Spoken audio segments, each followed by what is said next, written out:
अगर कोई काम हमारे जीवन में बना है तो वो फिर हमारे भाग्य से भी बना है। भाग्य ने हमारे जीवन में वो परिस्थितियां पैदा करी हैं। कम से कम 6 चीजें तो आपके जीवन में भाग्य पर ही आधारित है। तुलसीमानस में स्पष्ट कहते हैं, हानि लाभ जीवन मरण यश अपयश विधि हाथ। कम से कम 6 वस्तु तो हमारे जीवन में भाग्य पर ही है। पहली बात, जन्म और मृत्यु। आपने नहीं चूज किया आप कहां पैदा होने वाले हो।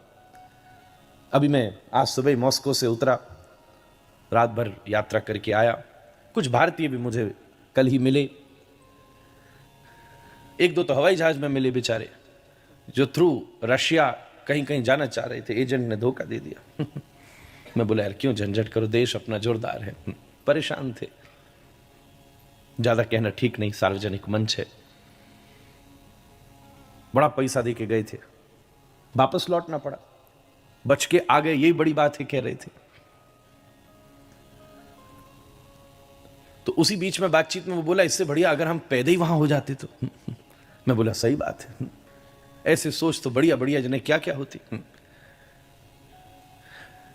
फिर ये समस्या नहीं होती, पैदा वहां हो जाता तो ये समस्या नहीं होती कि अमेरिका इतना क्रॉस करके जाना होता। पर वहां पैदा हो जाता तो एक और समस्या होती, क्या ऐसे माँ बाप नहीं मिलते जो खेत बेच करके तुझे भेजने वाले बनते महाराज। वो तो इसी देश में मिलते। या तो मेरी बात एक ही बाबूजी को समझ आई, ये और सब खो ही गए।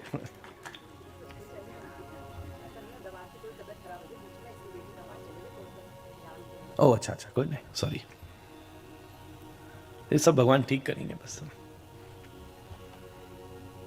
ये 7 दिन दोबारा हमें नहीं मिलेंगे, या भगवान देता रहे। फिर भी इस समय पुरुषार्थ यही है आप सबका कि रोज परिस्थिति आएंगी, पर उन सभी परिस्थितियों के बाद भी हम अपने ध्यान को यहीं रखें।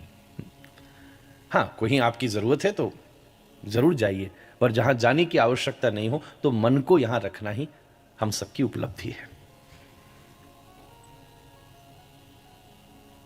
तो कुछ हमारे जीवन में मेहनत से होता है, कुछ हमारे जीवन में भाग्य से होता है।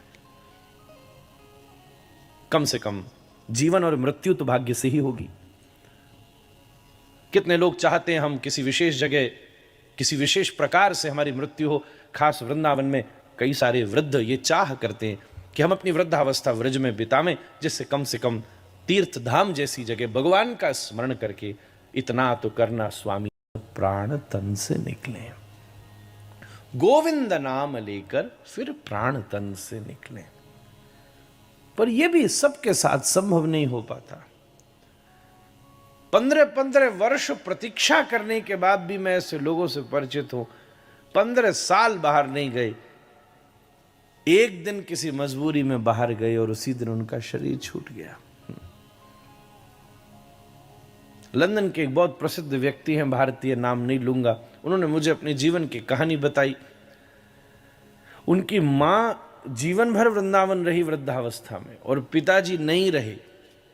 पर कैसी भगवान की लीला कि एक दिन पिताजी मां से मिलने वृंदावन आए थे, तो जो कभी जाकर घर लेने के बाद भी रहने नहीं गए, उनका तो शरीर वृंदावन में छूटा। और जो बेचारी मां 10 वर्ष से वृंदावन में रह रही थी, वो केवल 13 दिन के काम के चक्कर में जो रीति रिवाज होते हैं बाद के, उसके लिए वापस गई घर कि एक दिन वहां रहना जरूरी है, और उसके प्राण वहां निकल गए। अब बड़ी नीति अपने हिसाब से चलती है। सबकी अपनी अपनी व्यवस्था भगवान ने की है। जब हमारा जीवन बनाया होगा ना, तो ब्रह्मा जी ने एक झोला में गेहूं भरे होंगे और पूरी प्लेनेट पर बिखेर दिए होंगे। अब जहां जहां दाना है, चिड़िया वहीं चुग कर जावेगी। सवेरे का नाश्ता मेरा, कल रात का डिनर मॉस्को में था, सवेरे का नाश्ता हवा में था अबू धाबी के ऊपर। रात्रि का पता नहीं। सबके जीवन के दाने बिखेरे हैं। और तीसरी बात सबसे महत्वपूर्ण, या तो हमारे जीवन में कुछ होता है पुरुषार्थ से, या हमारे जीवन में कुछ होता है भाग्य से, और या हमारे जीवन में कुछ होता है आशीर्वाद से। कुछ ऐसे भी काम होंगे जो आपको लगता है न तो मेरा भाग्य ऐसा था, न मेरे जीवन में कोई मैंने ऐसी मेहनत की थी इसके लिए, फिर भी ये जो मेरे जीवन में घट रहा है ये निश्चित रूप से मेरे ऊपर हरि और गुरु की कृपा है महाराज, ये आशीर्वाद है। आपके पास जो भी है उसके पीछे ये तीन ही कारण हैं। या तो कुछ आपको भाग्य से मिला है, या कुछ आपको पुरुषार्थ से मिला है, या कुछ आपको आशीर्वाद से मिला है।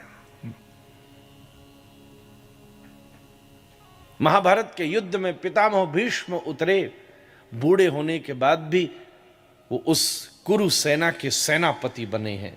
ये उनके जीवन का पुरुषार्थ है। वृद्ध होने वाले व्यक्ति के पास 50 बहाने होते हैं कि हम बूढ़े हो गए,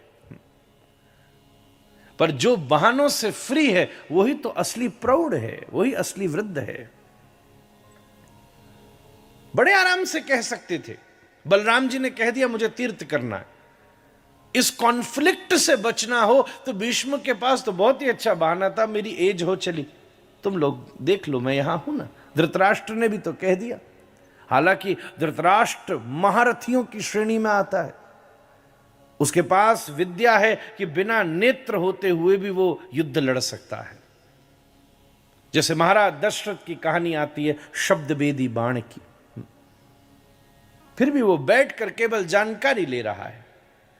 ये भीष्म का पुरुषार्थ है कि वो युद्ध के मैदान पर वृद्ध होते हुए भी उस कुरु सेना को लीड कर रहे हैं। बलम भीष्माभिरक्षितम।